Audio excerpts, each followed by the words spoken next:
¿Qué tal, jóvenes? Buenos días. ¿Cómo están? Eh, si me dan un minuto, por favor. ¿Me escuchan? ¿Me escuchan bien? Sí, están ahí. ¿Se escucha?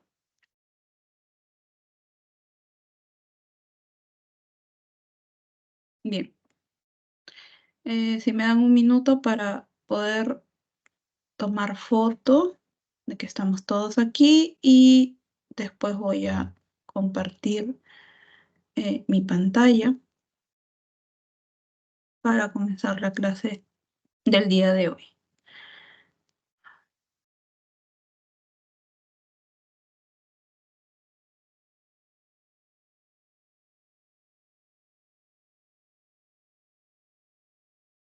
Bien, me confirma si pueden ver las diapositivas, si pueden ver lo que estoy compartiendo.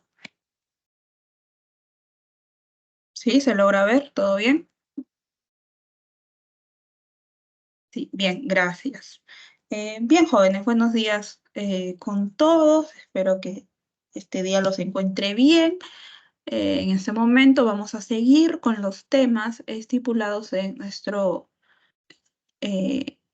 plan del curso de filosofía.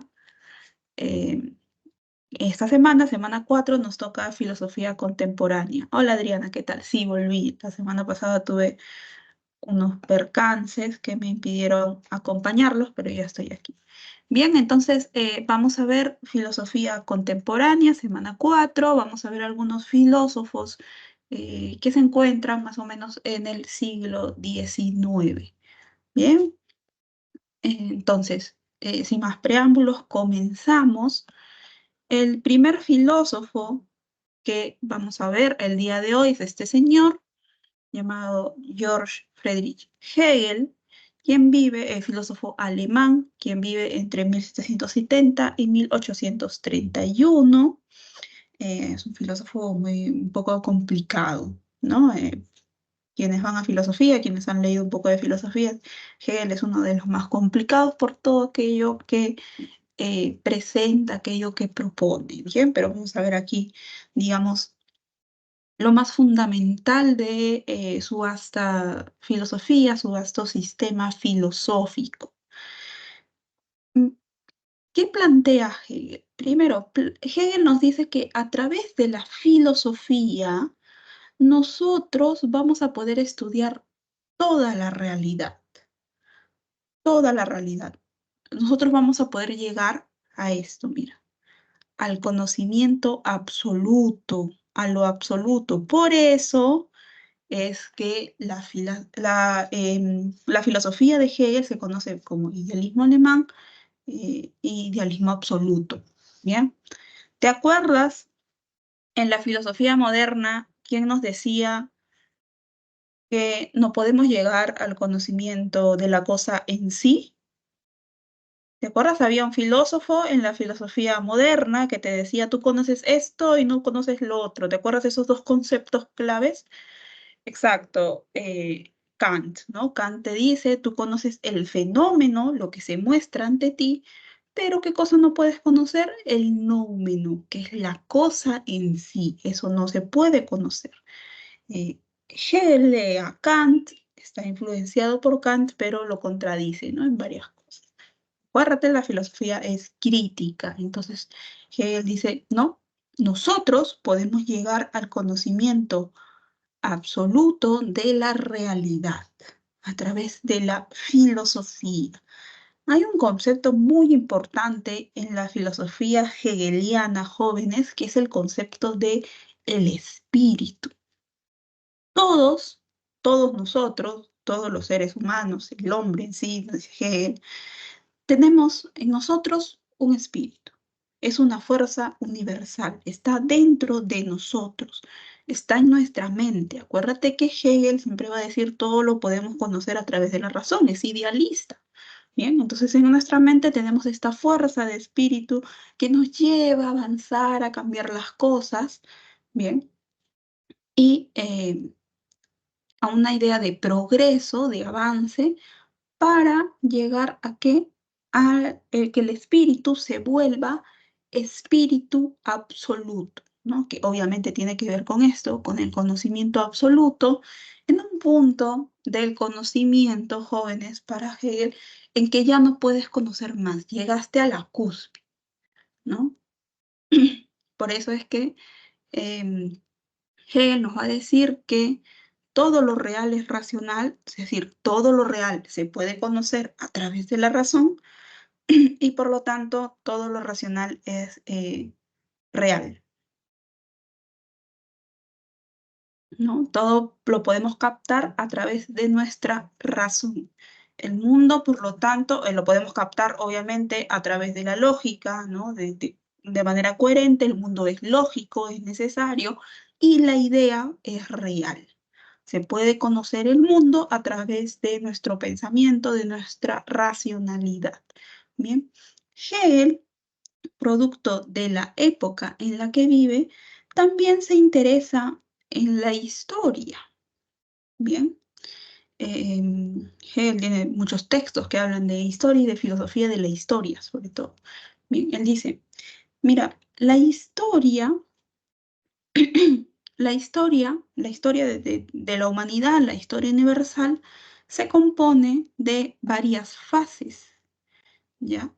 Que suceden dialécticamente. Él plantea un método que es el método dialéctico, que luego lo vamos a ver, ¿no? Que son cuestiones que se contraponen y luego se sintetizan, lo vamos a ver a continuación, ¿no? Entonces, dialécticamente, es decir, en un movimiento dialéctico, lo real, el mundo, ¿no?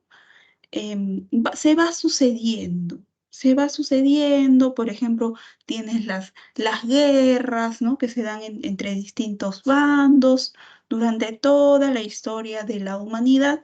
eh, Todos los hechos históricos se han dado de manera dialéctica, ¿no? En un camino progresivo, o sea, apuntando hacia el progreso. ¿Y cuál es su finalidad?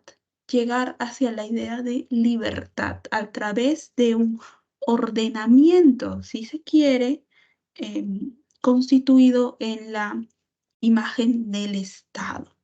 Bien, hasta aquí estamos bien, podemos seguir. Yo, ¿sí? ¿Todo claro? Entiendo que Hegel es un poco confuso, pero vamos a ver, todavía nos falta una parte.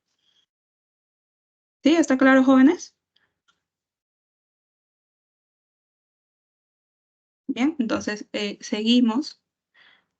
Te comenté que Hegel propone un método, ¿no? Es un método de estudio. Vamos a estudiar a través de este método la realidad y la historia, por ejemplo.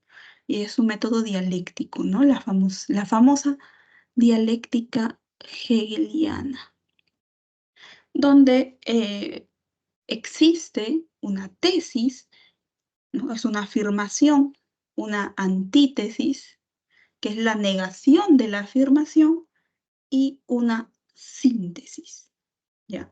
Ahora, antes de ver esto, quiero contarte algo que si bien no tenemos en la diapositiva, pero es importante, ¿bien? Hegel, además de todo esto, en su texto, La fenomenología del espíritu, va a mencionar dos conceptos muy importantes. El primero es el concepto de conciencia. ¿Qué quiere decir? Todos somos conciencia, dice Hegel. Conciencia, es decir, todos captamos algo a través de nuestra razón, captamos los objetos, ¿ya? En esa interacción somos conscientes de que ¿no? Del objeto, lo captamos a través de la conciencia. Bien, luego, dice Hegel, se da una siguiente fase conocida como la autoconciencia. Somos conscientes de que hemos captado, ¿no? Este objeto, los distintos objetos de la realidad, ¿no? Porque a través de nuestra razón, nosotros, según Hegel, podemos estudiar toda la realidad. Bien, entonces, conciencia, luego autoconciencia, ¿no? Somos conscientes de que estamos en este proceso de captación. Y dice Hegel, el sujeto, ¿no? El individuo en ese momento está como satisfecho porque se da cuenta de que captó. Bien, pero esta satisfacción, estoy tranquilo, bueno, sí, ya soy autoconciencia, ¿no? Es efímera esta satisfacción, ¿no? El sujeto, el individuo, el ser humano, el hombre, según Hegel, necesita de algo llamado reconocimiento. Todos nosotros. Es decir, existe en tanto es reconocido, yo autoconciencia, soy reconocida por otra autoconciencia. Y aquí es donde se da la contraposición, si se quiere, de las autoconciencias, ¿no? Y bueno, y aquí empieza la famosísima sección de la fenomenología del espíritu, conocida como la dialéctica del amo y del esclavo, la dialéctica de señorío y servidumbre, también depende de la traducción que leas. Es decir, tenemos una autoconciencia, tenemos otra autoconciencia que se enfrentan entre sí porque ambas quieren el reconocimiento y anhelan tanto este reconocimiento como para ser, como para progresar, que este enfrentamiento es a muerte. Es decir, el que pierde en este enfrentamiento de autoconciencias sabe que su destino es la muerte. Eso dice Hegel, ¿no? Y en este enfrentamiento, entonces, una de las dos autoconciencias eh, digamos, en la mayoría de casos, la que va perdiendo, para no morir, ¿no? Para no llegar a este destino que es la muerte, va a aceptar su posición de esclavo.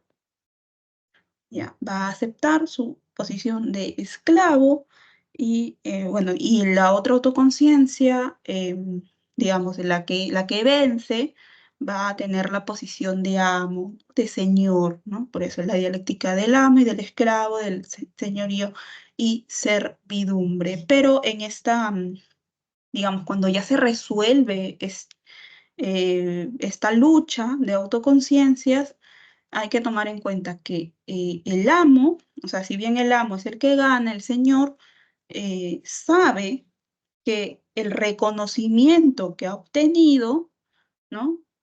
Se debe a que el siervo, el esclavo, lo reconoce como amo. O sea, es dependiente de. ¿No? Es dependiente de. Y el siervo en su posición de esclavo, aún así en su trabajo, porque obviamente es el que sirve al amo, obtiene una especie de libertad en sí mismo reconociendo al amo. Bien, entonces digamos, este es el método dialéctico. Tienes una tesis, tienes una antítesis y tienes una síntesis, ¿no? Por ejemplo, si nos remontamos a la clase de la semana pasada, ¿no? ¿Te acuerdas que en la filosofía moderna existen tres corrientes? ¿Ya? Que obviamente se van a preocupar por cómo conocemos, cuánto conocemos, ¿no? Por la teoría del conocimiento. De estas tres corrientes, jóvenes, ¿cuál sería la tesis? ¿Cuál crees que sería la tesis?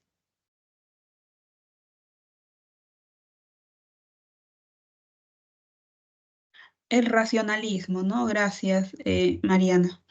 El racionalismo sería la tesis.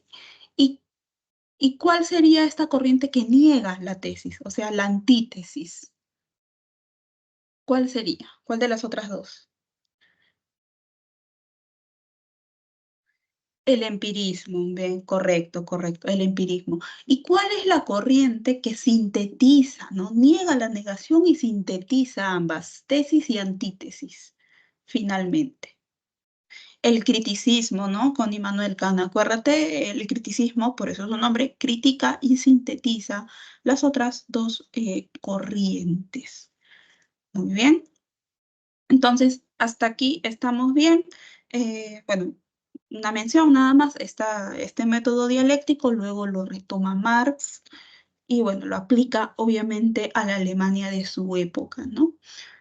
Para su planteamiento filosófico y sociológico si se quiere. Pero hasta aquí estamos bien, jóvenes, podemos avanzar. ¿Sí? ¿Todo claro?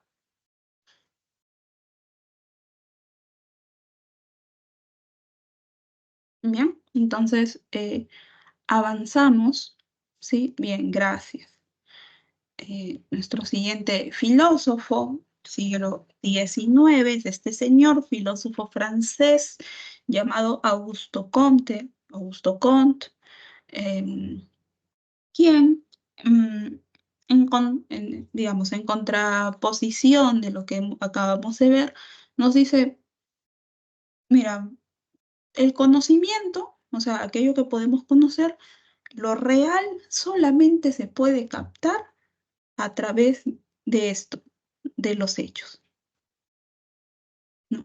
De cómo se relacionan los hechos, ¿no? La realidad está basada en hechos, nada más. Y esta posición, ¿cómo se llama? Es la filosofía positivista, ¿no? Fundador del positivismo, Augusto Comte. ¿Bien? Obviamente, si él plantea esto, rechaza absolutamente todo conocimiento que no se base en los hechos, es decir, rechaza el conocimiento metafísico. El conocimiento metafísico, él dice no. ¿No? No, o sea, esto con eso tú no puedes conocer la realidad, solamente puedes conocerlo a través de los hechos. Específicamente, solamente puedes conocerlo a través de aquello que te dice la ciencia, ¿ya? Además, el positivismo es relativista, en el sentido en que, ya que la ciencia avanza, ¿no? Acuérdate, nos basamos en hechos, en ciencias que pueden ir cambiando, no podemos asegurar que obtenemos los conocimientos absolutos de la realidad. Bien, bueno, y el positivismo obviamente es práctico porque se basa en la ciencia. Bien, ¿cómo es que Comte llega a estas conclusiones? Bueno, al igual que muchos otros filósofos, Augusto Comte, digamos que extrae muchos fundamentos de su filosofía positivista por experiencias que vivió a lo largo de su vida, ¿no? Y vivió muchas cosas trágicas, ¿no? Como le pasa a muchos filósofos. Comte estudia en la Escuela Politécnica de París, en la época en la que él estudia un lugar muy reconocido, ¿no? Y él era un estudiante también muy dedicado, ¿no? Recibe influencia de los profesores que tenía allí de tendencia republicana sus escritos son muy leídos en ese contexto, en ese espacio, ¿no? Digamos, fue mm, por parte de sus docentes, muy apreciado. Pero ¿qué pasa? Cambia el régimen y cambian también las autoridades y el cuerpo docente de la Escuela Politécnica de París. Entran docentes que estaban en contra de estos ideales republicanos y al ver que Comte es un alumno muy destacado, ¿no? Muy dedicado a todo lo que escribe, muy crítico, ¿no? Tiene este pensamiento crítico, lo ven como una amenaza, ¿ya? Y al verlo como una amenaza, sin él hacer algo que ameritara, lo expulsan. Entonces, Comte es expulsado de la Escuela Politécnica de París y bueno, obviamente él vive toda esta inestabilidad política, económica de la época que, bueno, se dice que es producto de este proceso de revolución industrial, ¿ya? Luego, bueno, él, digamos, estudia otras cosas y escribe su obra más prolífica y famosa, que es el curso de filosofía positiva, que se publica en varios tomos, creo que son 6 más o menos, que se publican durante 10 o 12 años. Es un texto muy extenso, ¿no? Y ahí está todo su sistema filosófico, ¿no? Pero a Comte le pasan muchas cosas, algunas muy tristes, ¿no? Comte, al estar en medio de toda esta crisis, que te digo, económica, social, política, eh, buscaba pues a veces los trabajos, ¿no? Buscaba también dónde poder escribir, etcétera. ¿Y qué sucede? Se encuentra con un señor, ¿ya? Un señor llamado Henry Saint-Simon, que también, que si tú vas a estudiar sociología, seguramente lo vas a ver, ¿no? También tiene su aporte. Y este señor lo toma como un discípulo porque ve que tiene muchas cualidades, ¿ya? Lo toma como un discípulo, estudian juntos y un día le dice, ¿sabes qué? Quiero que tú escribas algo sobre la problemática de los industriales, ¿no? Porque están pasando toda esta etapa, ¿no? De crisis después de la revolución industrial. Entonces Comte empieza a escribir y le presenta después de algún tiempo un libro, ¿no? Llamado precisamente La problemática de los industriales, ¿ya? Le presenta un libro y se dice que ese libro está tan bien estructurado, digamos, es tan, en el sentido positivista de la palabra, es tan revolucionario en el pensamiento, que Saint-Simon experimenta emociones de envidia. ¿Ya? Si lo vamos a decir así, muy educado, experimenta emociones de envidia y ya no ve a Comte tanto como un discípulo, ¿eh? Lo ve como su competencia. Bien. Entonces, ¿qué es lo que hace Saint-Simon? Eh, que era un tipo que tenía dinero, ¿no? Eh, Borra el nombre de Comte del libro, ahí donde él pone su nombre, ¿no? La problemática de los industriales por Augusto Comte. eh, Borra el nombre, pone su nombre, pone Henry Saint-Simon y lo manda a la imprenta. Y publica el libro que él no escribió con su nombre. Imagínate. Imagínate el efecto que esto produce en Comte. Ya es algo muy, muy chocante para él, ¿no? Y aquí podemos entender también hay que ser un poco reservado con lo que nosotros podamos escribir también, ¿no? Eso le pasó a Comte. eh, no pudo hacer nada porque se enteró cuando ya el libro estaba publicado, ¿no? Y obviamente entendemos que por la época él no podía, digamos, de alguna manera decir, mira, yo lo escribí porque le había dado el manuscrito a Saint-Simon y quedó allí, ¿no? O sea, le plagiaron el libro, literalmente, es así. Em, entonces, luego él buscaba trabajo en otras cosas. Posteriormente se casa con una mujer, si no me equivoco, se llamaba Caroline, que se dice que era una mujer que ejercía la prostitución. Bueno, es algo, digamos, que no está comprobado. Y Comte se casa con ella, se enamora y se casa para que no hablen, pues, ¿no? Mal de esta mujer. Pero Comte ya había arrastrado algunos problemas mentales, psicológicos, y un día se intenta suicidar tirándose al río, pero un soldado pasaba por allí y logra impedir, ¿no? Impedir este acto, lo rescata. Pero él ya tenía muchos problemas por todo lo que había pasado y también tenía problemas en su matrimonio. eh, Hasta que su esposa lo abandona, ¿ya? Lo abandona. Em, pero en ese momento Conte como que empezaba a reconstruir su nombre, o sea, ya estaba siendo un poco más conocido por las cuestiones que él decía, planteaba, ¿no? Por su filosofía, y empezaba a tener algunos amigos, discípulos, que estaban muy interesados en aquello que él podía decirles. Entre, entre estos discípulos, un día Comte conoce a la hermana. de uno de sus amigos, discípulos, ¿no? Una mujer que estaba casada, pero que enfermó de TBC y el esposo la abandona. Esta mujer se llamaba Clotilde, ¿ya?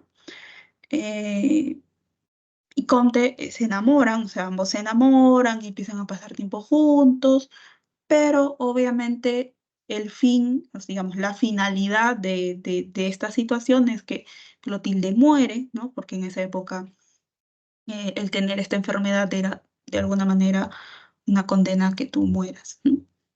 En la época y en el siglo XIX. Entonces Comte queda muy tocado por todo esto, ¿no? Si algunos han leído algo de su vida, Comte cae en episodios de locura, termina su vida en esto, digamos, afectado por la locura, ¿no? Se dice que producto por todo lo que vivió, etcétera, y seguramente alguna predisposición, ¿no? ¿Por qué quiero llegar con esto? Mira, además de proponer una filosofía positivista, ¿sabes qué propone Comte? Mira, si Comte te ha dicho que toda la realidad está basada en hechos, es decir, en ciencias, él va a realizar una clasificación de las ciencias, si quieres. Te va a decir, mira, por ejemplo, tenemos una pirámide de las ciencias, en la base van a estar las ciencias matemáticas, ¿no? Las ciencias que se ocupan del cálculo, ¿no? De la medición, todo esto. La matemática es la base, qué duda cabe. Luego vamos subiendo, ¿ya? Vamos subiendo y la segunda ciencia va a ser la astronomía. La astronomía que va a estudiar obviamente el universo, ¿no? Luego tenemos la física y siguiendo tenemos la química, luego la biología, que en ese momento si bien no tenía tanto el estatus de científico, estaba en camino de, ¿bien?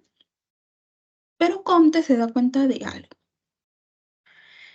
Mira, ya hemos visto qué cosa estudia cada ciencia, muy bien, ¿no? Cómo se va desarrollando, pero ¿sabes qué? Falta algo.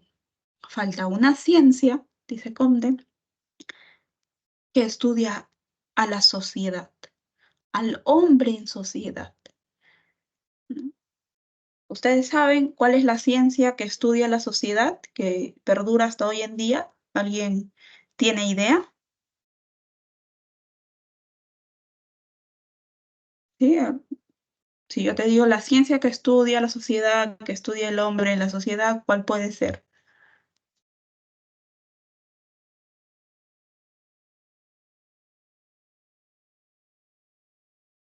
Sí, muy bien, gracias Adriana. La sociología.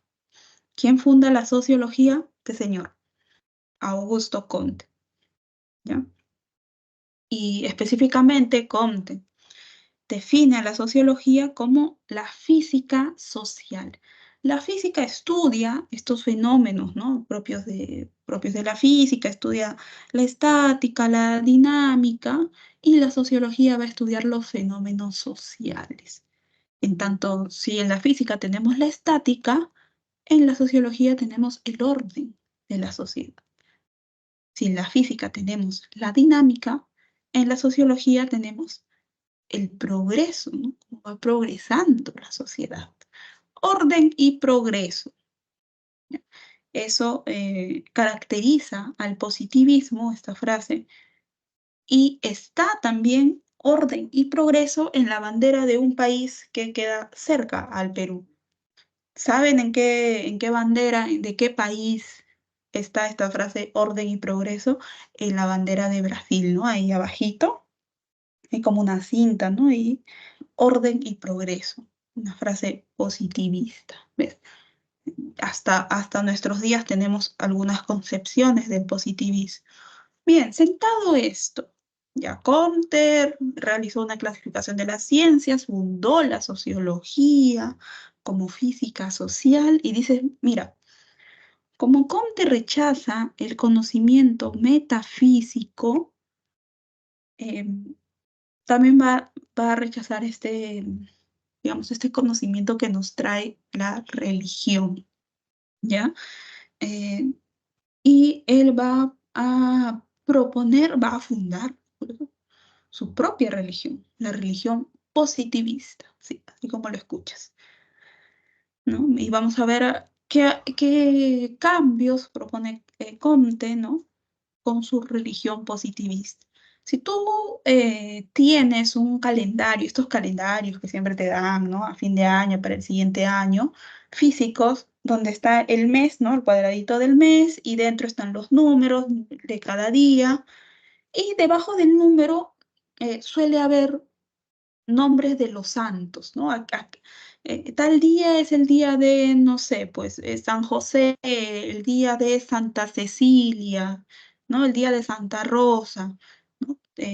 Esto obviamente producto de la religión y tuvo tanta influencia que si tú nacías un día y ese día era, por ejemplo, el día de San Porfirio, te llamaste Porfirio, tu suerte tu suerte, ¿no? Si por ahí era el día de Santana y ahí por ahí la ligabas un poco, te llamabas Ana, si era, ¿no? Entonces, todo esto, ¿no? Esta cuestión, dice Comte, no, ¿sabes qué? Ya no, ya. Vamos a instaurar incluso un calendario positivista y en lugar de los nombres de estos santos, ¿sabes qué va a haber? Si Comte te dice que todo se conoce por los hechos y que se explica por la ciencia, vamos a tener los nombres de los científicos. ¿Ya? Entonces ya no vas a ver en el calendario positivista, ya no vas a ver debajo de cada número de día nombres de los santos, sino nombres de los científicos y aquellos pensadores que aportaron, obviamente, al estudio de la realidad a través de los hechos, ¿no? A través de los hechos que duda acá. Es una propuesta. Comte, obviamente, eh, él se arroja como el líder de su religión, es decir, él va a ser el sumo pontífice, ¿ya? Digamos, un símil al Papa de lo que es en la religión católica, ¿no? Él es el sumo pontífice. eh, ¿Y qué cosa vamos a adorar en la religión de Comte? Si ya vimos que para él funda la sociología como la ciencia que estudia la sociedad, al hombre en sociedad, la física social, ¿no? Que estudia la estática y la dinámica, si nos referimos a la física, ¿no? Em, ¿Qué crees? ¿Cuál crees que es la imagen que se va a adorar en la filosofía positivista? ¿No? ¿Cuál sería la contraposición a esta especie de divinidad, que ya no es Dios? ¿Qué cosa podría adorar, ¿no? La filosofía positivista, ¿no? Si La él, ciencia. la ciencia, pero en específico, ¿sabes qué te dice Comte? ¿No? Vamos a adorar al ser humano, ¿ya? Dios no, porque Dios es un conocimiento metafísico, ¿no? Tú no puedes ver a Dios, ¿no? O sea, bueno, racionalmente no puedes ver a Dios, pues, ¿no? En alucinaciones, bueno, eso ya es otra cosa.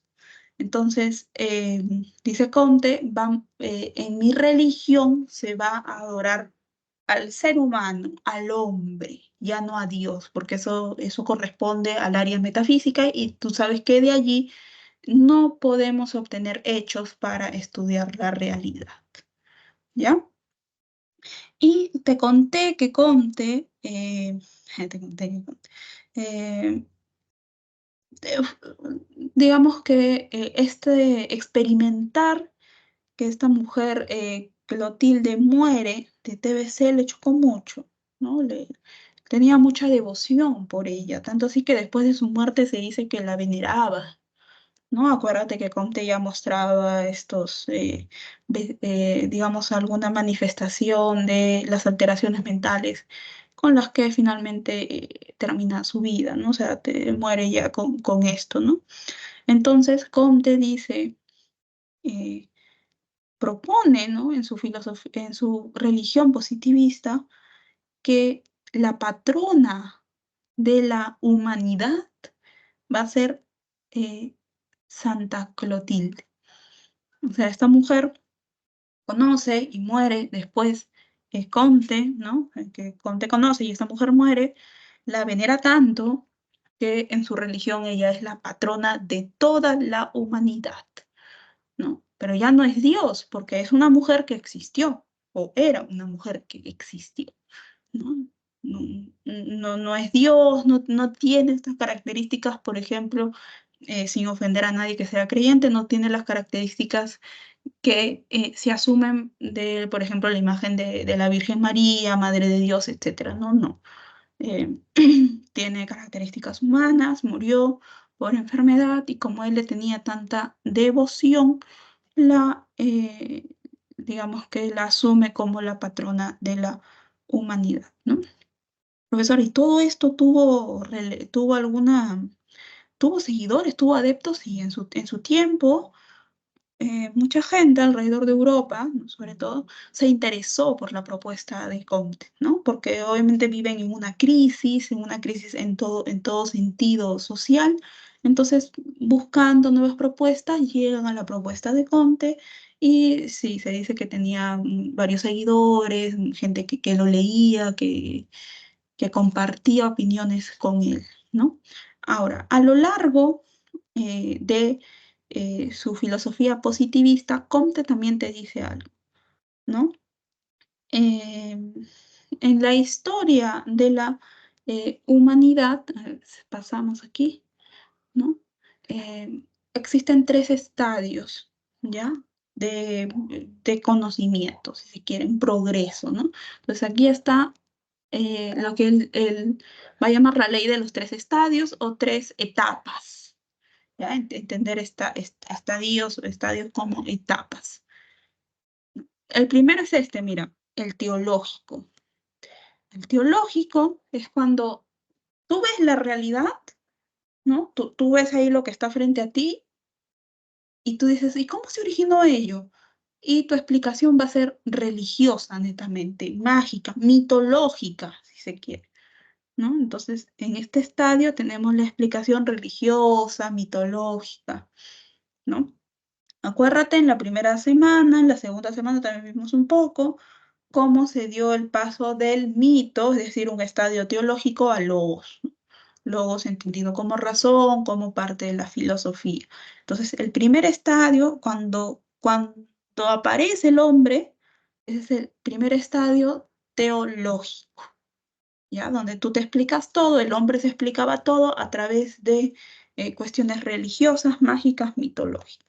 Luego, eh, obviamente la humanidad va avanzando y llegamos al siguiente estadio, el metafísico. Aquí, profesora, entonces en el estadio metafísico que está la filosofía, sí, mira, aquí está la filosofía. Acuérdate que Comte dice, rechaza, ¿no?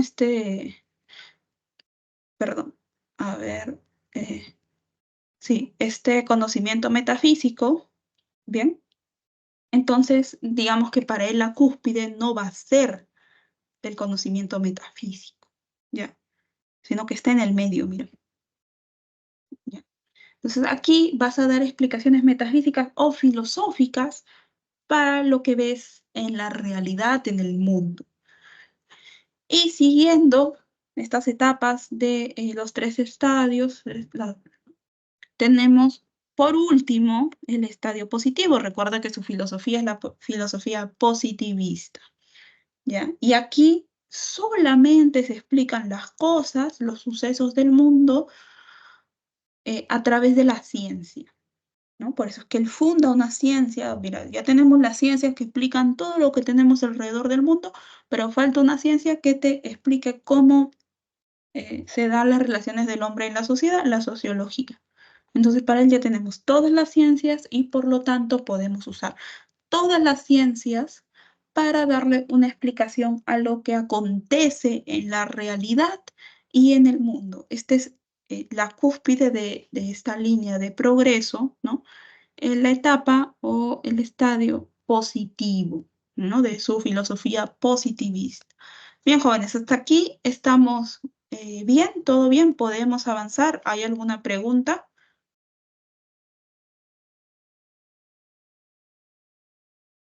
¿Sí? ¿Todo claro? Pueden escribir alguna pregunta, pueden abrir su micro sin ningún problema.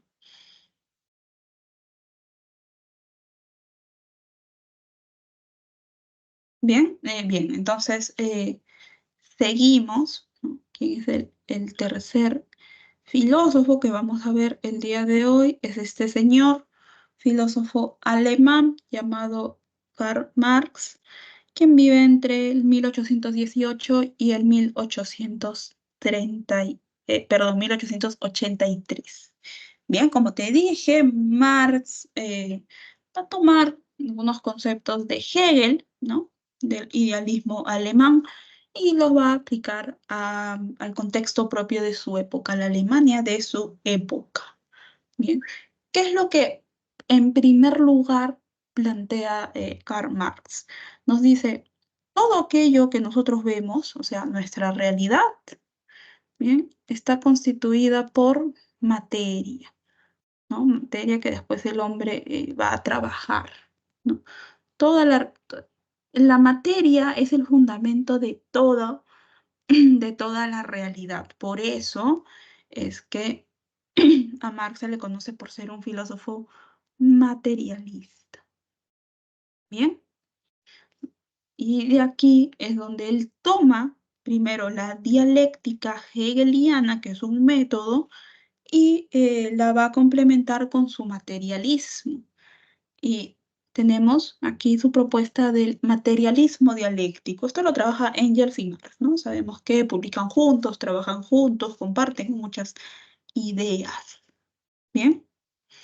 Eh, entonces, según el materialismo histórico,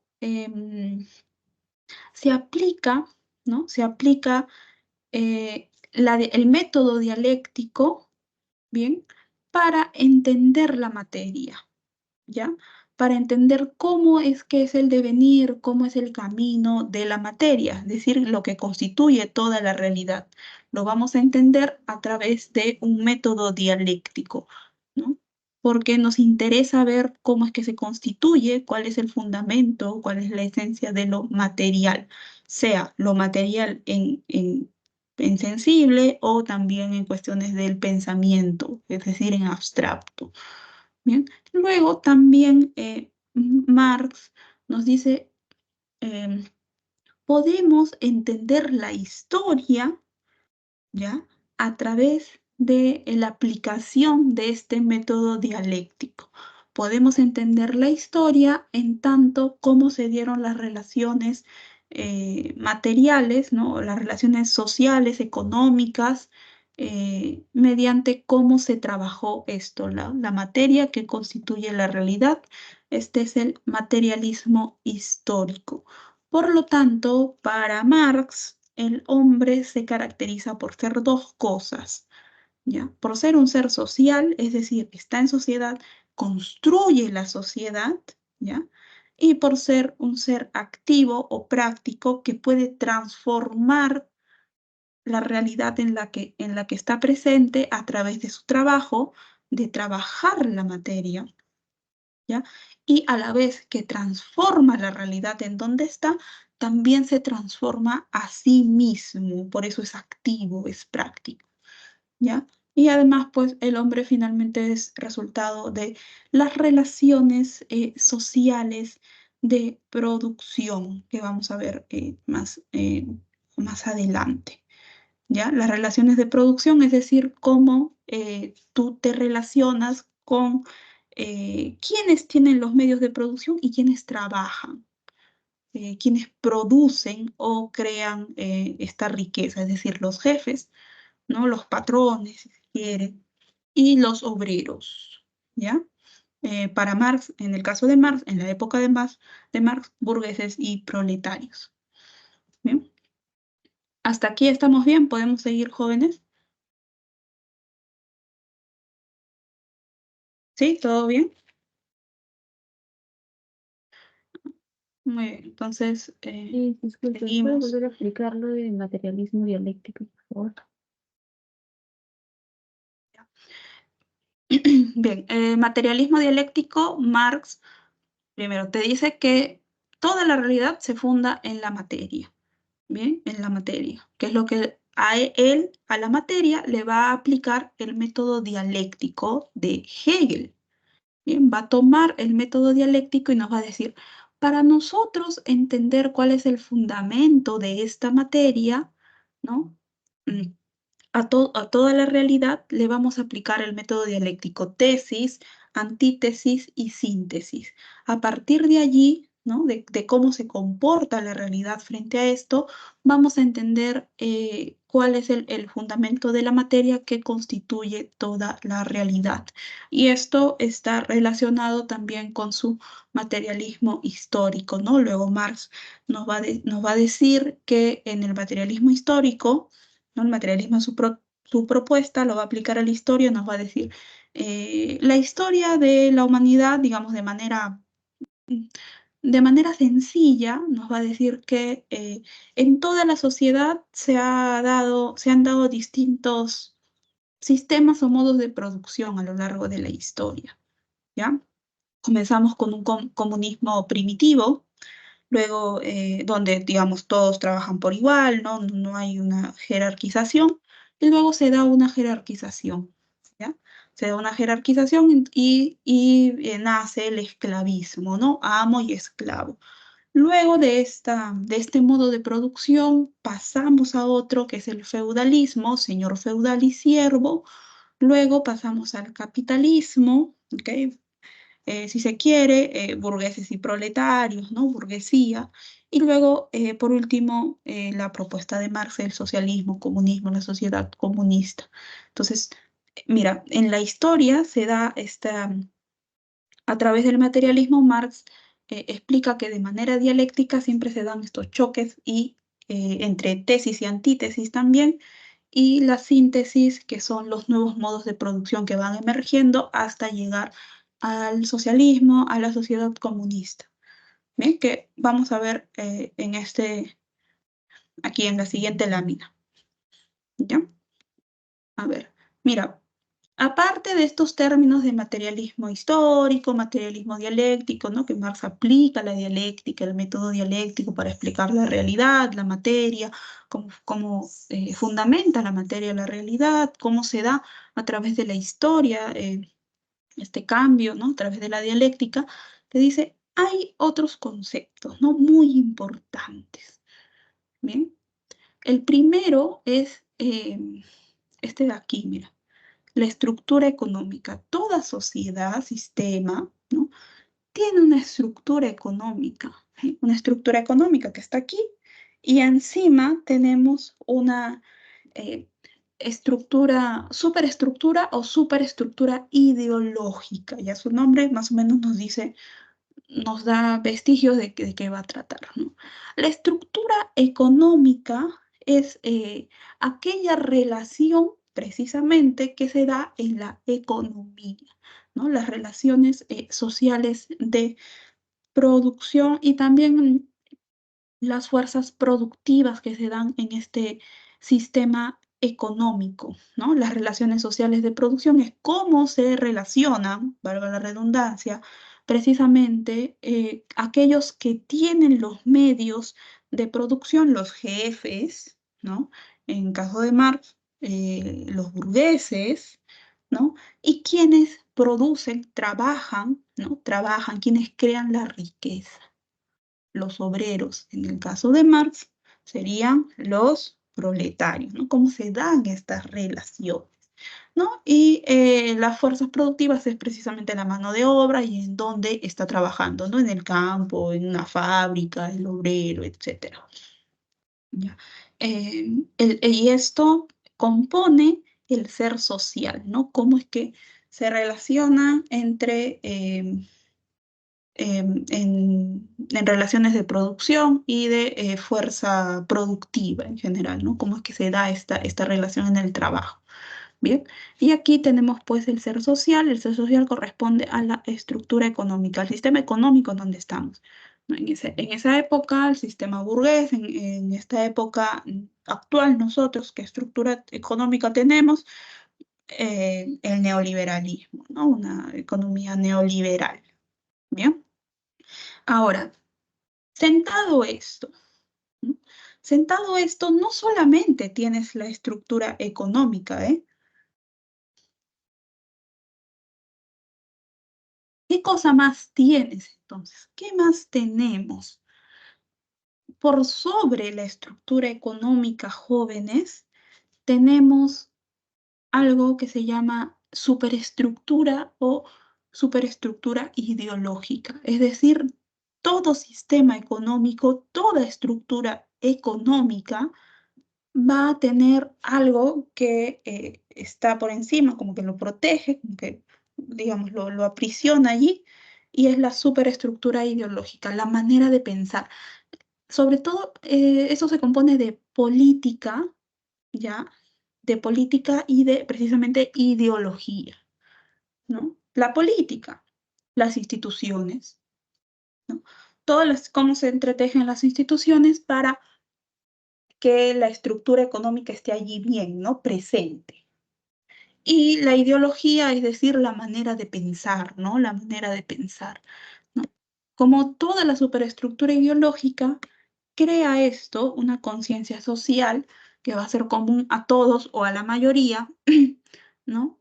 Em, y esto se relaciona pues con el ser social, ¿no? A partir de tu trabajo, ¿no? De tu cómo tienes estas relaciones de producción, vas a crear la conciencia social, ¿no? Que va a estar protegida por la superestructura ideológica. Cada estructura económica, para Marx, cada sistema económico que de alguna manera se impone o está presente en cada sociedad, tiene una superestructura ideológica, tiene una manera de ejercer la política y la ideología, ¿no? Y de allí es que nace esta conciencia social, ¿no? Cómo es que las personas, a través de, primero, en el ámbito solamente económico, se relacionan eh, en estas redes de producción y de fuerza productiva y pueden generar una ideología, ideología, la conciencia social es una ideología que tiene que ver con cómo se está llevando precisamente esto, ¿no? Las relaciones de trabajo o de producción. Bien, ¿está bien? ¿Estamos claros aquí para pasar a lo siguiente? ¿Sí? Pueden escribir, pueden abrir su micrófono, no hay problema. ¿Sí? ¿Estamos todo claro? Bien, bien. Entonces, ahora, mira, esto de aquí, que he tenido que hacer zoom porque no se ve muy claro. Mira, aquí tú tienes una tesis, una antítesis y una síntesis. ¿Te acuerdas cómo se llama esto? ¿Alguien se acuerda cómo se llama eso?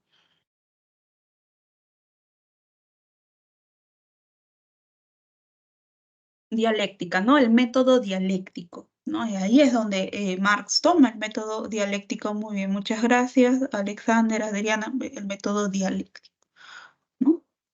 Em, Marx dice, mira, por ejemplo, ¿te acuerdas que te conté que hay distintos modos de producción? Comunismo primitivo, esclavismo, feudalismo, capitalismo o burguesía y finalmente la sociedad comunista o el socialismo, ¿no? Entonces, aquí, mira, por ejemplo, ¿cómo es que aplica la dialéctica en Marx? Ya para la Alemania de su época, ¿no? La tesis dice, la tesis es la burguesía, ¿no? El sistema que estaba en ese momento, el sistema burgués, ¿no? La estructura económica, la burguesía tiene una estructura económica y tiene una estructura, una superestructura ideológica. Es mi tesis. ¿Y cuál es la antítesis? El proletariado, aquellos que se relacionan en las redes sociales de producción, el proletariado, los obreros, ¿no? Aquellos que son la fuerza productiva, diría Marx, ¿no? Aquellos que trabajan, ¿no?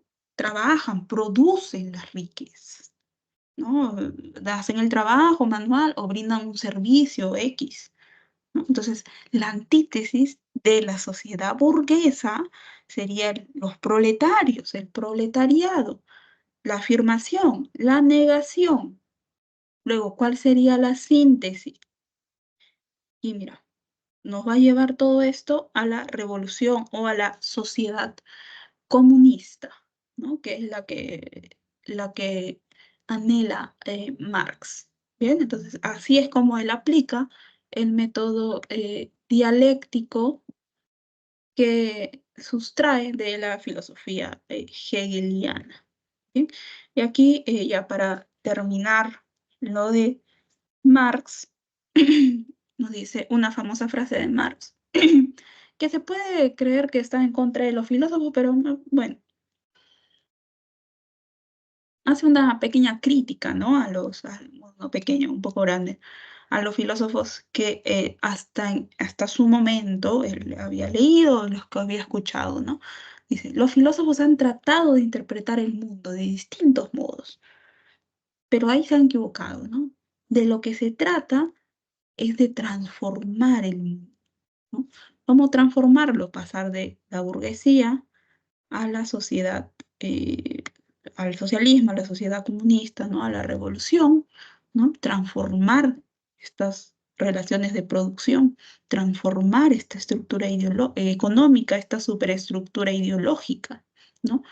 Entonces, como que hay que ir a la acción, ya no es estando ahí en tu mundo contemplativo, ¿no? Te diría, ¿no? Hay que ir a la acción. Y bueno, eso es lo que propone Marx, ¿no? Hasta aquí todo claro, jóvenes, ¿podemos avanzar? ¿Sí? ¿Todo bien?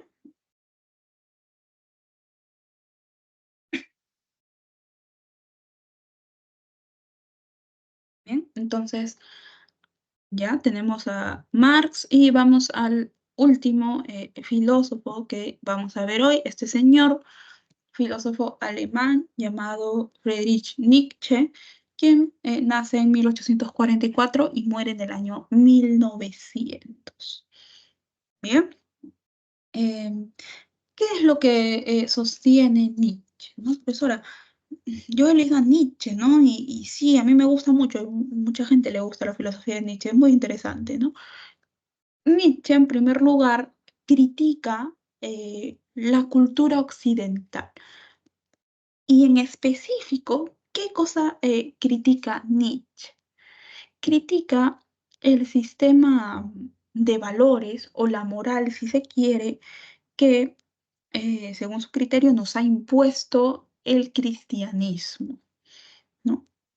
¿Por qué, profesora?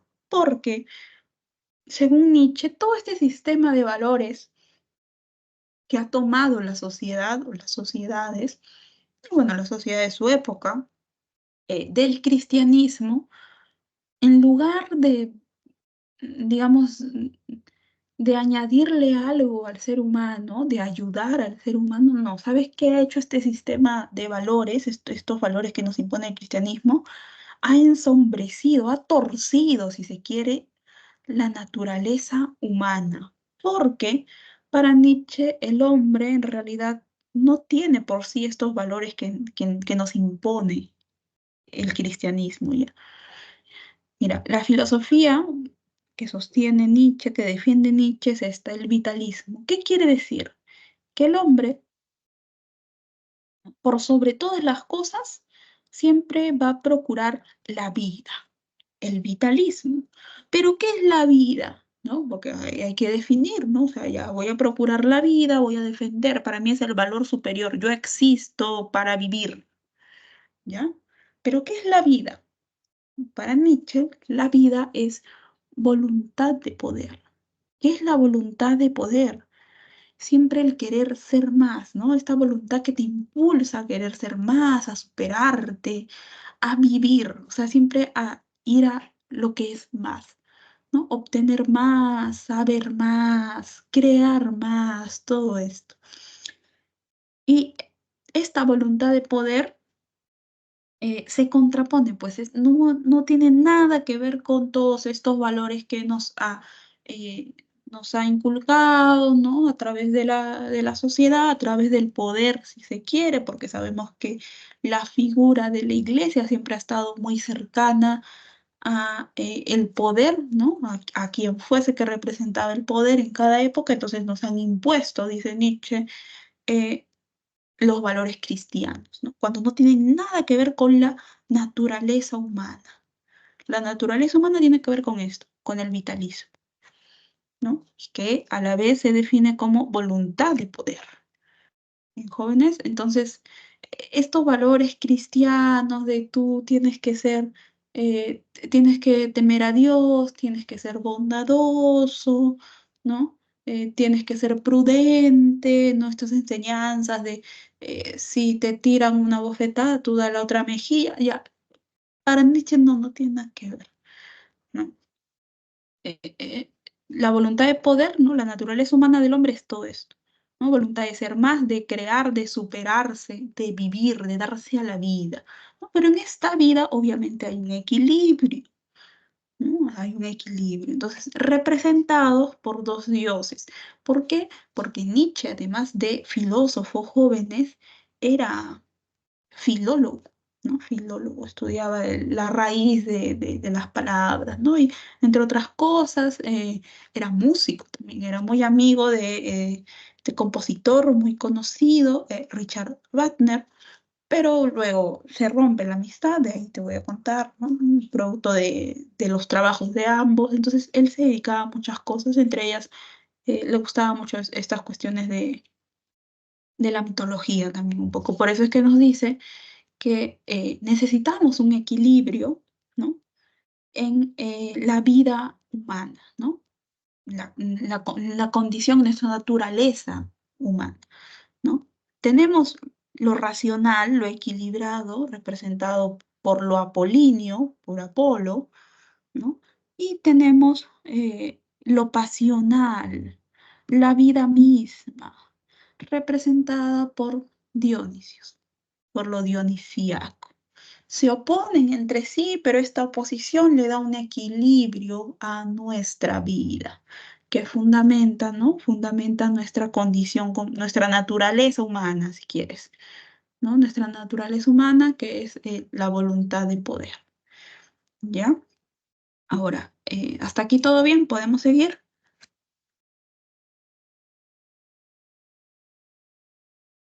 ¿Sí? ¿Todo bien? Seguimos. Bien.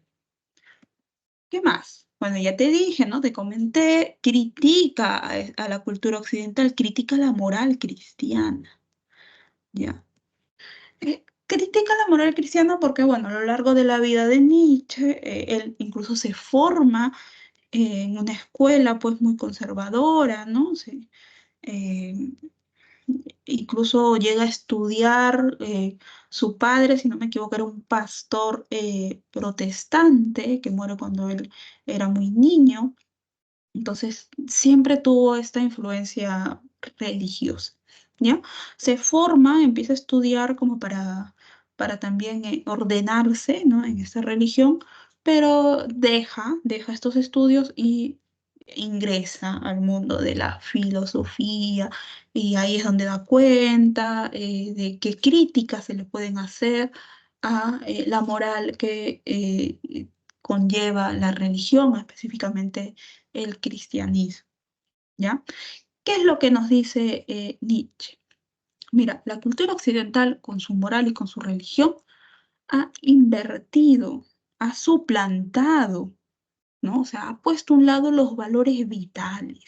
Acuérdate que su filosofía es el vitalismo. Entonces, los valores vitales, los valores que constituyen la naturaleza del ser humano, del hombre, son otros valores. Por ejemplo, el orgullo.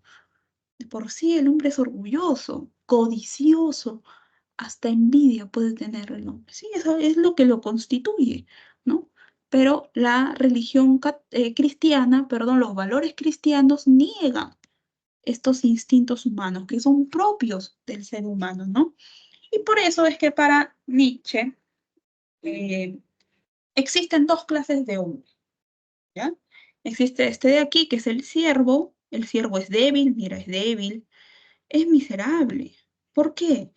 Porque el siervo ha aceptado como suyos estos valores que no son los vitales, son los valores digamos, de la cultura occidental, ¿no? La moral cristiana. Entonces, al aceptar todos estos valores, ¿no? Hacerlos ya parte de sí, se vuelve pues resentido, vulgar y miserable, ¿no? Tiene una vida miserable, no se da a la vida, no reconoce su naturaleza humana, ¿no? De ir siempre por más, ¿no?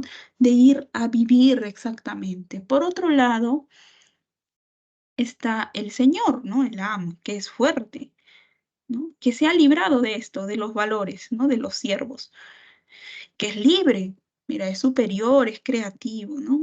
Nietzsche nos dice que a lo largo de la historia, precisamente son estos valores que tiene el siervo los que se han impuesto, ¿no? Los que se han entendido como reales.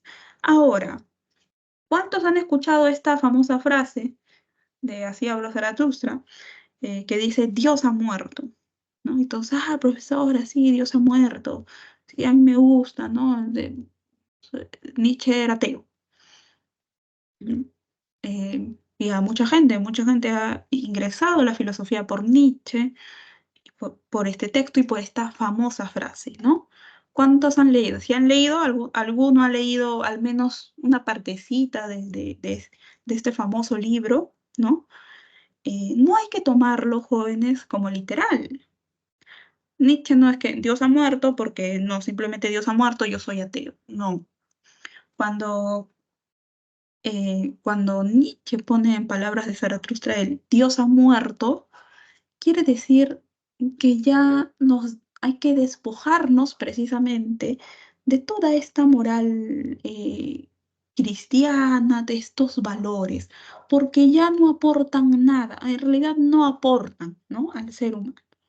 ¿No? Hay que retomar los valores vitales, aquellos que constituyen la naturaleza del hombre, ¿no?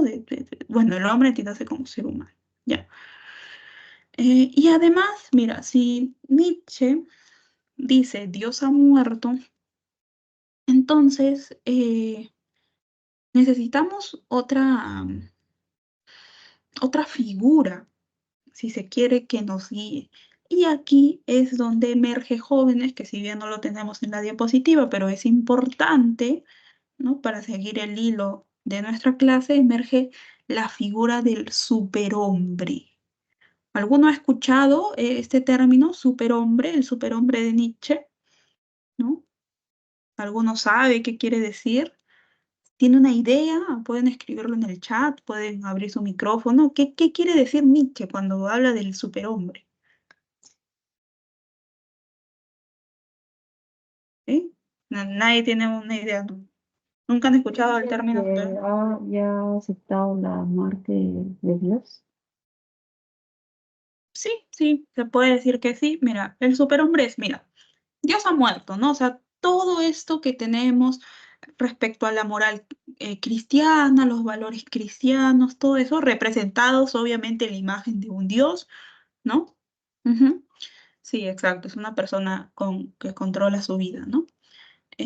Nos va a llevar em, a plantear la existencia de un superhombre, pero un superhombre no entendido como como un superhéroe o lo que fuese, no, sino el hombre, bien, eh, va a llegar a una etapa, ¿no? Va a pasar por varias etapas, ¿no? Hombre camello que tiene como la carga en sí, hombre león que se revela un poco, hombre niño que puede aprender, y el superhombre es precisamente la imagen del hombre, ¿no? Que eh, acepta, acepta su naturaleza humana. Imagínate qué tan chocante puede ser para una persona de esta época de Nietzsche leer que todos los valores con los que tú has crecido a lo largo de tu vida, Nietzsche te dice, destiérralos, no valen. Te mintieron toda tu vida, tienes 20 años, durante 20 años te mintieron. Tus valores son estos, esos, ¿no? El orgullo, la codicia, la envidia, esos que a ti te dijeron que no eran valores, que eran defectos. Nietzsche te dice, no, esos son los valores del ser humano, ¿no? Así que tú para vivir, ¿no? Para darte a la vida, necesitas adoptar estos valores. Mira digamos, el impacto que puede tener, ¿no? Ya, el superhombre es el que acepta esto, ¿no? Acepta que yo, digamos, yo tengo como fin en mí mismo la vida, ¿no? Preservar la vida a través del vitalismo, a través de la esencia, ¿no? Lo que me fundamenta como ser humano, ¿no? El vitalismo, mis valores vitales, despojarme de todo aquello que me enseñó el cristianismo y además, jóvenes, ¿sabes cuál es, digamos, el reto ya en el que se va a enfrentar un hombre y y va a decir, ah, entonces sí, ya llego al superhombre, ¿no? Esto, mira, este término, el eterno retorno. ¿Ya? Porque, ojo, Nietzsche no critica, digamos, ¿no? Critica esta cuestión del progreso, ¿no? El progreso que puede ser así, así, no. Nietzsche dice, hay un eterno retorno, ¿no? Una vida así circular. Bien. El superhombre al aceptar, pues, su naturaleza humana, ¿no? El vitalismo, al aceptar ya estos valores propios de la esencia de la naturaleza humana, es un hombre que vive en total libertad, o sea, acepta su vida, está tranquilo con la vida que le ha tocado, ¿no? Siempre llega a querer más, ¿no? A entregarse a esta vida, está tranquilo, ¿no? No es como, en cambio, el que no llega a este nivel de hombre, de superhombre, es como, se está fastidiado, mira, está resentido, es miserable, ¿ya? Entonces, el reto al que llega el superhombre es, ok, tú dices que estás bien con todo lo que vives, ¿no? Estás tranquilo, eres libre. Entonces, para ti no habría ningún problema en volver a repetir todo ello, todos los hechos de tu vida. Y si es superhombre diría, bueno, sí, ¿no? Como yo estoy tranquilo, digamos, estoy de acuerdo con todos los hechos de mi vida, porque yo acepto mi naturaleza, ¿no? Mi naturaleza humana, estoy de acuerdo con estos valores, ¿no? Eh, desplazar a quien sea, ¿no? Él dice, ¿no? La real naturaleza del ser humano, según Nietzsche, tú quieres algo, ¿no? Necesitas algo, estás ahí, vas a desplazar a quien sea para obtenerlo, porque siempre la naturaleza del ser humano es querer más y más y más. Entonces, si el superhombre está de acuerdo con todo lo que ha vivido, ¿no? No se va a negar a entrar en este eterno retorno, volver a vivir todos los eventos de su vida, ¿no? En repetición. em, Y si el superhombre dice, ok, ¿no? No hay problema, ahí ya está la imagen del superhombre. Ahora, hay controversias, jóvenes, eh, respecto a muchos conceptos en Nietzsche y sobre todo al concepto este del superhombre, ¿no? Em, sabemos que Nietzsche enferma más o menos los últimos 10 años de su vida, ella cae en una etapa de locura por distintas enfermedades em, que le dan cuando va, parece, a hacer servicio militar, ¿no? Cuando viaja.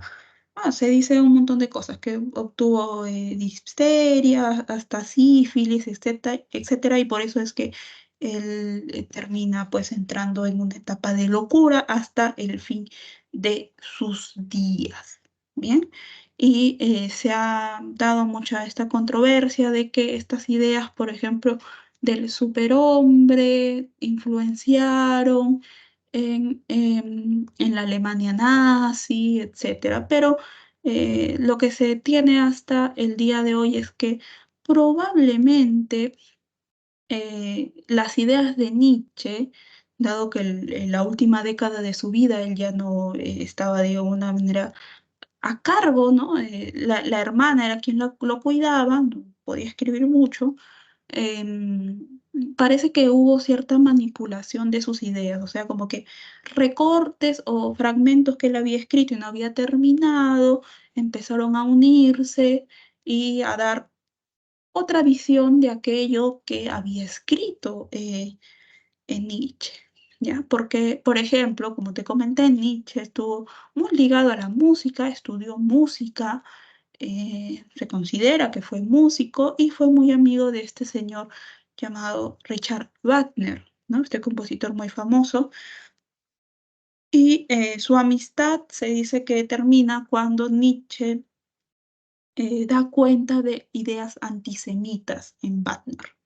Y así es como también termina varias amistades con otros pensadores, ¿no? Amigos ahí cercanos, intelectuales, que él consideraba que en ese momento tenían ideas antisemitas, ¿no? Que lo explica en un libro muy famoso llamado El caso Wagner, porque terminan su amistad de manera muy abrupta. Entonces, lo que se dice es que tal vez hubo manipulación, sobre todo de parte de la hermana, porque luego de que muere Nietzsche, la hermana se casa con un personaje que precisamente defendía esta posición antisemita, entonces allí hubo este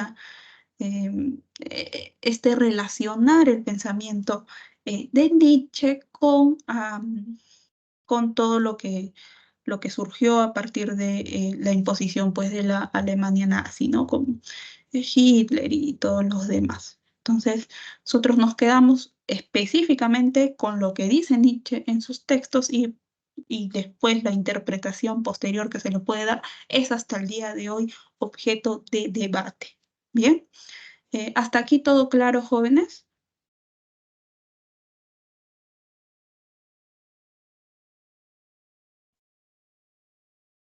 ¿Sí? ¿Todo bien? Bien, entonces, bien, nos da tiempo de hacer algunos ejercicios. Voy a dejar de compartir para volver a compartir mi pantalla con los ejercicios, con la lectura complementaria y los ejercicios que corresponden a esta semana. ¿Correcto?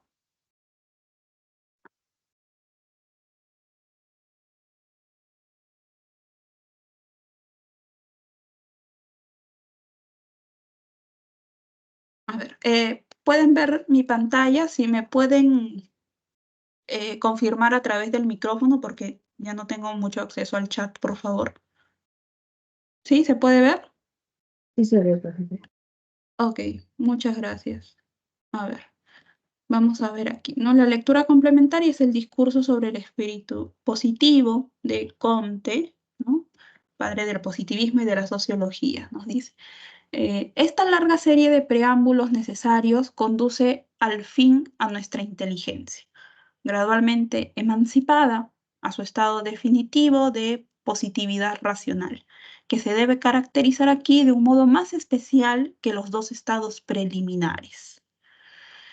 Como tales ejercicios preparatorios han comprobado espontáneamente la radical vaciedad de las explicaciones vagas y arbitrarias propias de la filosofía inicial, ya teológica, ya metafísica, el espíritu humano renuncia desde ahora a las investigaciones absolutas que no convenían más que a su infancia y circunscribe sus esfuerzos al dominio desde entonces rápidamente progresivo de la verdadera observación, única base de los conocimientos accesibles en verdad, adaptados sensatamente a nuestras necesidades reales.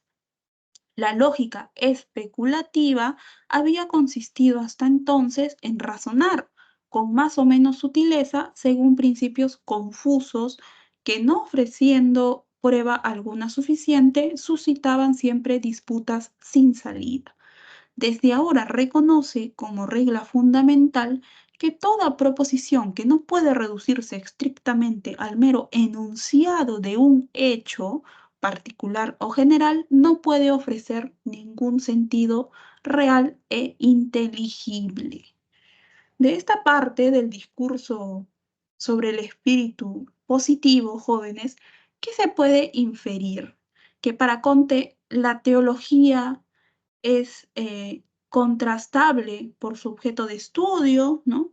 ¿Qué cosa? Que los enunciados no necesitan referirse a los hechos, ¿no? Que la lógica mantiene sus preceptos desde la antigüedad, que la metafísica busca alzarse como ciencia fáctica, o que el conocimiento debe referirse a lo real y a los hechos. ¿Ustedes qué creen? La opción B.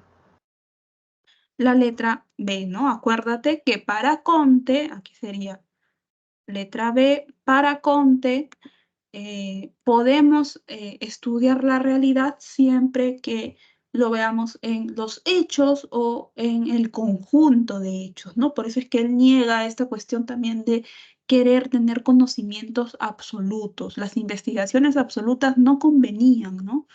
No podemos hablar de eso. Y tampoco en las explicaciones teológicas, ¿no? Que las explicaciones teológicas están en qué estadio del conocimiento. ¿Te acuerdas? Que hay 3 estadios.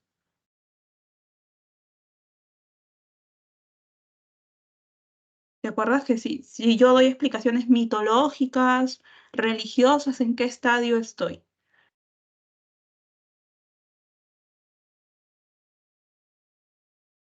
El primero, ¿cómo se llama el primero? Teológico, ¿no? Es en el estadio teológico, el primer estadio. Bien, ahora, sigamos. Entonces, lectura complementaria, letra B. Bien, ahora los ejercicios. A ver, nos dice, en la Edad Media, se decía que Dios es lo más importante. Bien, en el Renacimiento se sostuvo que era el hombre lo más importante. No obstante, en la Edad Moderna, Voltaire sostuvo que Dios existe por una cuestión de razón y no de fe. En otras palabras, la razón del hombre es lo que llega a sustentar a Dios, ¿no? Así, en el transcurrir de la historia, no deja a Dios y al hombre como una tesis y antítesis, sino como una síntesis. De acuerdo a lo que hemos visto en el planteamiento de Hegel, entonces, es posible afirmar que todo lo que sucede se debe a qué cosa, jóvenes. ¿Cuál es la alternativa aquí? ¿No? Letra A, naturaleza, razón y orden social, eh, que dan por lo contingente y lo casual, la finalidad del devenir, la imaginación y la experiencia, la dialéctica o la realidad como movimiento dialéctico que avanza por necesidad. ¿Cuál es la alternativa? ¿Cuál creen que sea? La letra E. Bien, sí, que dicen la letra E, ¿no? Porque, acuérdate, la letra E, porque para Hegel este movimiento dialéctico, ¿ya? Es necesario, ¿ya? Es necesario eh, para explicar cómo es que se van dando las cosas. El movimiento dialéctico a lo largo de la historia es totalmente necesario, según lo que vimos en el planteamiento de Hegel, ¿no? Filósofo idealista. Bien, jóvenes. Ahora, la siguiente pregunta nos dice, Adrián es sociólogo, ¿sí? Y fue contratado por una empresa de comunicaciones para realizar ciertas encuestas en 4 ciudades del norte del país. El fin de estas encuestas era publicitar una nueva marca. ¿Bien? Lo que llamó la atención de Adrián es que le dijeron que esta encuesta, la misma, se aplique a todas las ciudades para abaratar costos. El sociólogo Adrián responde que si querían conocer qué es lo que piensan las personas sobre esta nueva marca que llegará a la ciudad de cada uno, no era posible tener un mismo enfoque, ¿no? De encuesta, o sea, una misma encuesta. Ahora, siguiendo lo que vimos en Comte, ¿ok? Siguiendo lo que vimos en Comte, ¿qué podemos decir de esta situación? Podemos decir que la comprensión sobre cada sociedad es absoluta, podemos decir que los hechos imposibilitan conocer la realidad social, podemos decir que el conocimiento sobre cada sociedad es distinto, que las opiniones están por encima de la verdad social o que el entendimiento permite conocer toda la sociedad. ¿Cuál ustedes creen que es la alternativa correcta, jóvenes, en esta situación? Letra C. Bien, ¿no? Letra C. Siguiendo a Comte, acuérdate, Comte era relativista. No podemos tener precisamente un conocimiento absoluto, ¿no? O sea, no podemos aplicar la misma encuesta a cada ciudad porque cada ciudad tiene digamos, un distinto modo de ver su realidad, ¿no? Entonces, el conocimiento sobre cada sociedad es distinto, ¿ve?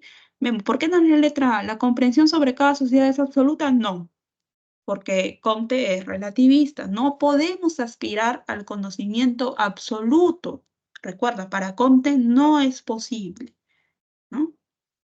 Luego, los hechos imposibilitan conocer la realidad social. Al contrario, para Comte, todo esto siguiendo a Comte, nosotros conocemos a través de los hechos o conjuntos de hechos, conocemos la realidad, ¿no? Él rechaza todo conocimiento metafísico, solamente a través de los hechos, solamente a través de el conjunto de hechos, la realidad. Por eso es que él pone énfasis en el conocimiento científico, ¿no? Recuerda que eh, se explican las cosas a través del conocimiento científico en el último estadio de su ley de los tres estadios. ¿Te acuerdas cómo se llama su última etapa, su último estadio?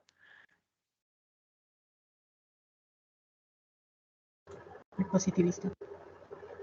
Sí, ¿no? Positivista, ¿no? Etapa positivista, estadio positivo, ¿no? Positivo, en realidad. Sí, porque su filosofía es positivista, recuerdo, todo eso se relaciona, ¿bien? Obviamente las opiniones están por encima de la verdad social, no, los hechos te dan el conocimiento de lo real. Y el entendimiento, si entendemos entendimiento por razón, obviamente no, él habla de cuestiones de hechos, relación de hechos, ¿bien? Ahora, seguimos. La pregunta número 3 nos dice, Hegel propuso, Hegel propuso la dialéctica como método para estudiar la realidad. ¿Ok? Además, él afirma que el fundamento último del saber solamente se puede alcanzar si miramos hacia la vida social de los sujetos. En esta se manifiesta la racionalidad del universo en su forma más acabada, es decir, en la vida humana. Por añadidura, el espíritu es la racionalidad que gobierna el universo en su totalidad. Se manifiesta la conciencia bajo distintas formas que van desde lo simple y lo sensible hacia lo complejo y lo abstracto, ¿no? De acuerdo a esto que acabamos de leer, se infiere las siguientes propuestas de Hegel, excepto, mira esta palabrita, excepto, ¿no? O sea, ¿qué es lo que no se infiere de estas cinco alternativas? ¿Cuál es lo que no se infiere? ¿Qué es lo que no se infiere? ¿Qué creen ustedes, jóvenes? Opción E. ¿Cómo? No, Letra no te E. escucho bien. Letra E, a ver, vamos a bajar. Sí, ¿no? La letra E. Se infiere todo esto, se infiere A, B, C, D, pero no se infiere la E, ¿no? Porque la E nos dice que la dialéctica solo conoce los aspectos sensibles del objeto. Y no, acuérdate que conocemos los aspectos sensibles del objeto a través de la dialéctica, pero con el método dialéctico de Hegel, según Hegel, conocemos toda la realidad, todo, ¿ok? Todo, no solamente los aspectos sensibles, es todo, ¿ya? Por eso nos dice el espíritu, claro, el espíritu subjetivo es la conciencia de la vida psicológica, nos habla el sistema de Hegel de un principio absoluto, ¿no? La vida humana es precisamente la expresión de lo absoluto, acuérdate, ¿no? Del espíritu absoluto, ¿ok? Acuérdate esos términos, ¿no? Espíritu y espíritu absoluto. Pero lo que no podemos colegir de este párrafo es que la dialéctica solamente conoce los aspectos sensibles del objeto. No, con la dialéctica conocemos toda la realidad en sí misma, ¿bien? Ahora, ¿qué más? Nos dice, Arturo es un hombre que trabaja en una carpintería 12 horas y gana 45 soles al día por su trabajo, por 12 horas de trabajo. Pero él no se da cuenta de que para ganar 45 soles solo debería trabajar 8 horas, ¿no? Por la Ley General de Trabajo. No obstante, el dueño de la carpintería lo hace trabajar 12 horas. Entonces, este dueño se queda con la ganancia de las 4 horas adicionales que trabaja Arturo. De acuerdo a Marx, el concepto que se utiliza para explicar esta situación de que Arturo trabaja 12 horas, de que el jefe, ¿no? El dueño en realidad, se queda con las 4 horas de más que no le paga, obviamente, ¿no? ¿Con qué término, ¿no? ¿Con qué concepto podemos explicar esto según Marx? ¿Cuál es la alternativa? La Letra letra C. C. A ver, veo, ¿a qué se refiere la A? Eh, ¿Te refieres al de la pregunta 4, Mariana? ¿Sí? ¿Lo de la sobreproducción? Sí. Del anterior, a ver, vamos a ver, ¿no? El espíritu subjetivo tiene que ver con la psicología, porque Hegel también tiene presencia en el desarrollo de la psicología, porque es un espíritu que está solamente en mí, para mí, se desarrolla en mí, ¿ya? Pero bueno, sí tiene que ver aquí en el párrafo de aquí arriba, porque sí habla de la vida humana, entonces el espíritu objetivo forma parte de mí como sujeto, como ser humano. Bien, entonces, sí, la pregunta 4 es la letra C, ¿no? La plusvalía. La plusvalía es ese trabajo, jóvenes, según Marx, ¿ya? Según Marx, es ese trabajo que a ti no te pagan. Es decir, tú trabajas, obviamente, por un intercambio, ¿no? Tú das tus horas de trabajo, tu fuerza de trabajo, diríamos, ¿ya? Y de manera acorde recibes un pago.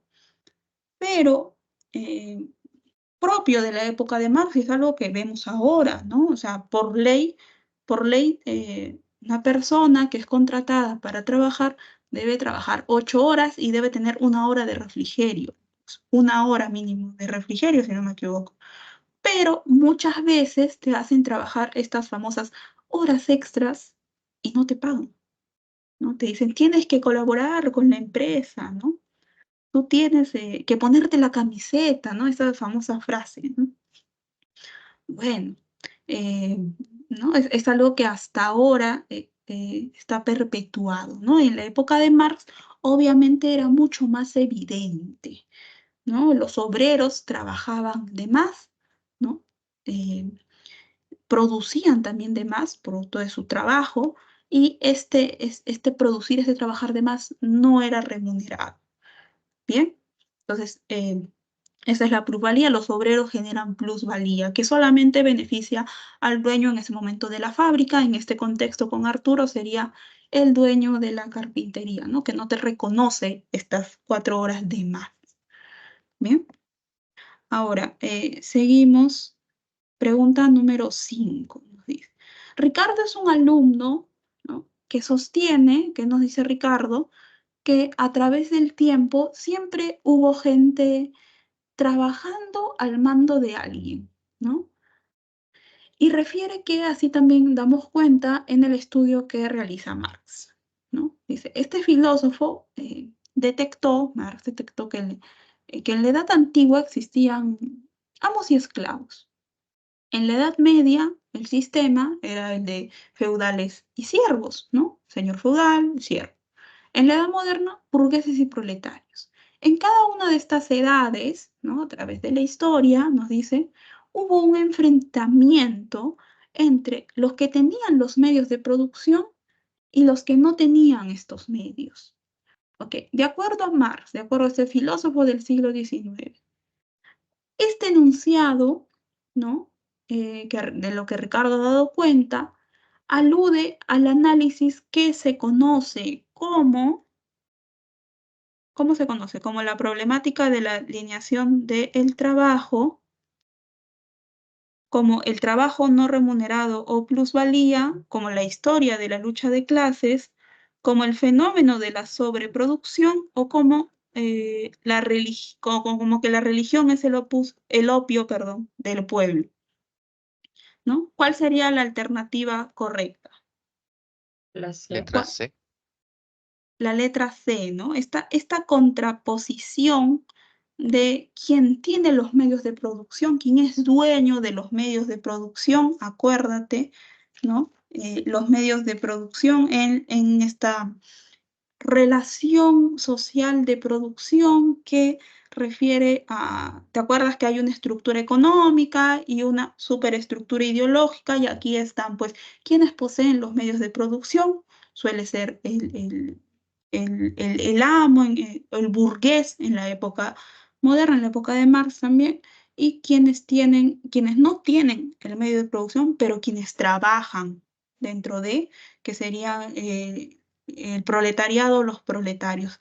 Este enfrentamiento se conoce como la lucha de clases y por eso es que nos dice Marx que la historia de la humanidad es la historia de la lucha de clases. A lo largo de toda la historia, desde que aparece el hombre, se da una lucha de clases, ¿no?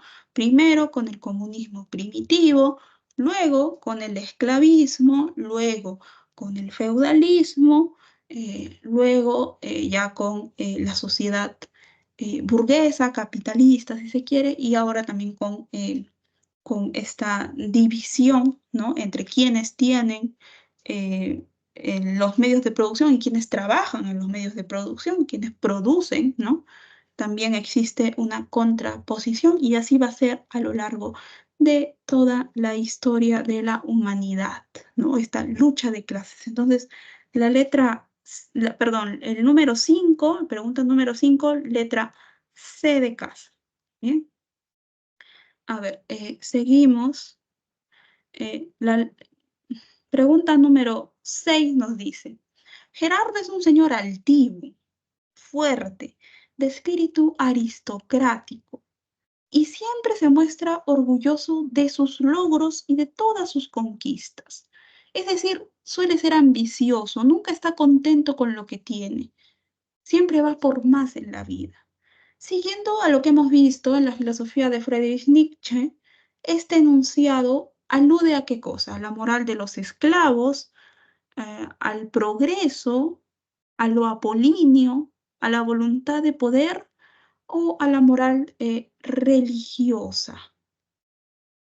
¿Bien? ¿Cuál sería la alternativa correcta, jóvenes? Letra B.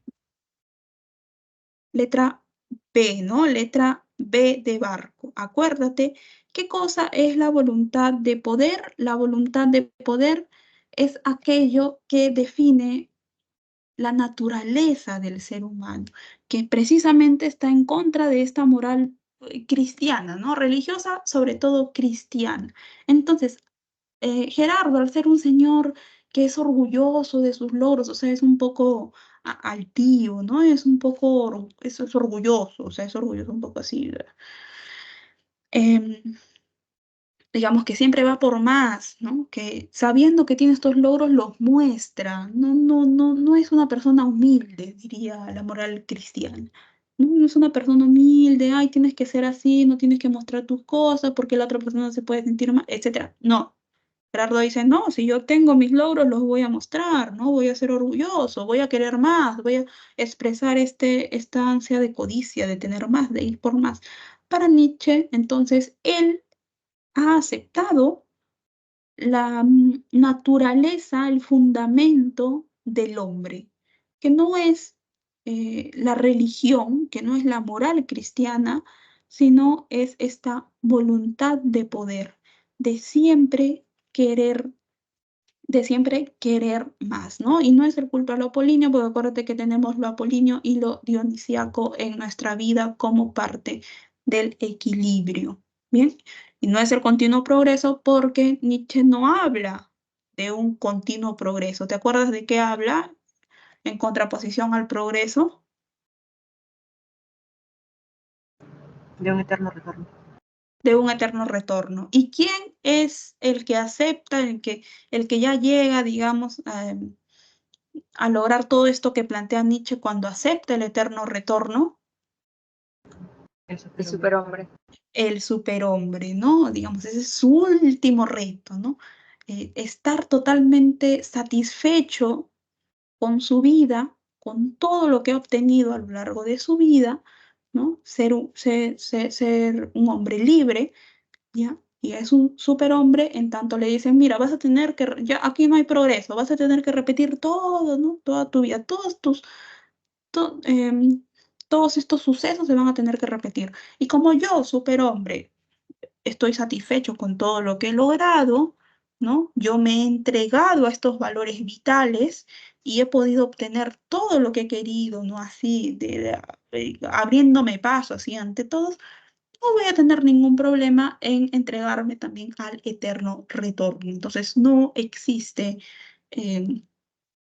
un concepto de progreso, sino de eterno retorno. Y obviamente no tiene que ver con la moral de los esclavos, porque acuérdate que el esclavo es precisamente el que acepta todos los valores de la religión, del cristianismo, es una persona débil, ¿no? Es una persona resentida y que no logra mucho, no logra casi nada con su vida, según Nietzsche. Bien. Entonces, nos dice, la mamá de Efraín es una fiel devota de Dios. Ella considera que al ser supremo le debemos las causas de todo lo existente. Por ello le reza y le rinde culto. Todos los domingos, ahí está ella en la misa. De acuerdo con la ley de los tres estadios de Augusto Comte, el pensamiento de la mamá de Efraín se corresponde con la etapa en donde, jóvenes, prima la imaginación, en donde la abstracción de la mente es lo principal, ¿no? En donde prima lo que se explica a través de la observación, en donde se propone, ¿no?, la creación de la sociología, o en donde se enfatizan aquellos hechos de la realidad. ¿Cuál sería esa Opción A. etapa? ¿No? La opción A.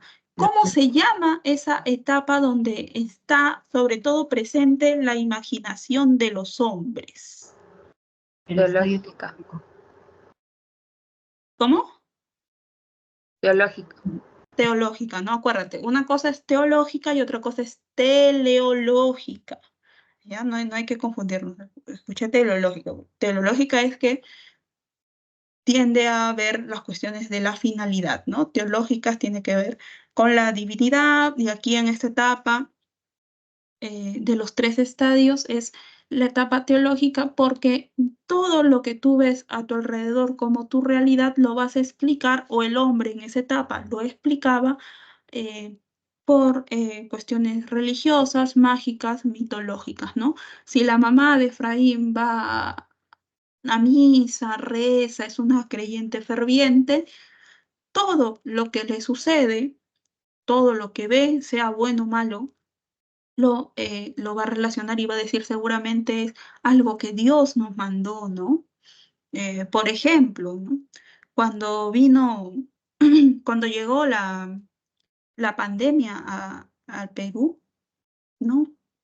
Con todo, ya sabemos todo lo que sucedió, eh, y mucha gente, ¿no?, muy creyente, aunque bueno, se respeta sus creencias, pero ellos decían que todo esto pasaba porque, no sé, tal vez las personas se están alejando de Dios, las personas están cometiendo muchos pecados, ¿no? ¿Ellos en qué etapa se quedaron? ¿No? ¿En qué Teológica. etapa de Conte? Teológica, ¿no? Están explicando todo esto, esta pandemia que llegó, etcétera, por cuestiones no reales, no científicas, diría Comte.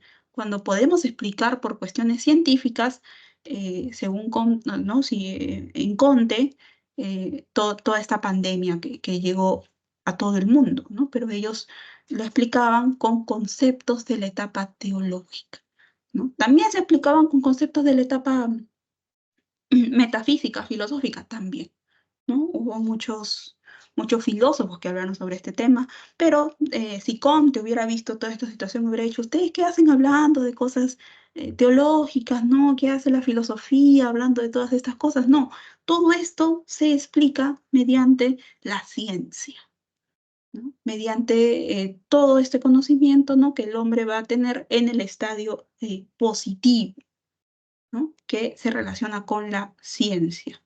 Muy bien, ahora sí nos queda tiempo para la última pregunta. Bien, nos dicen, la última pregunta ya. Los hombres siempre buscaron la libertad. Así los que fueron en algún momento esclavos querían ser libres.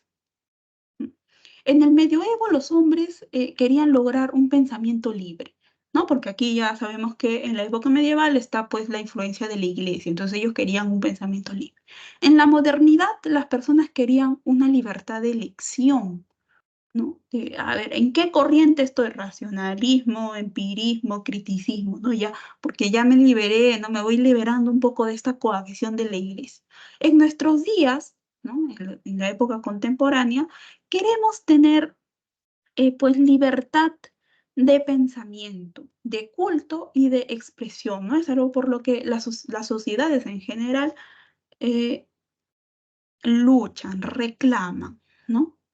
Ahora, del enunciado de todo esto se infiere que la libertad en cada tiempo, en cada etapa, se muestra como un movimiento de la realidad, como un infinito establecido sobre lo finito, como un imposible saber holístico de la filosofía, como una evolución a lo absoluto o como un suceso que no tiene explicación y no tiene razón. Esto nos refiere a Hegel. ¿Ya? ¿Se acuerdan, jóvenes, cuál sería la alternativa aquí? ¿Qué letra? Letra D. Letra D de dado, ¿no? Acuérdate que para Hegel, cuando nos habla del progreso, es que el espíritu, ¿no? A través del método dialéctico, nosotros vamos hacia un progreso cuyo fin es la libertad. Y allí alcanzamos, ¿qué cosa? El conocimiento absoluto, ¿ya?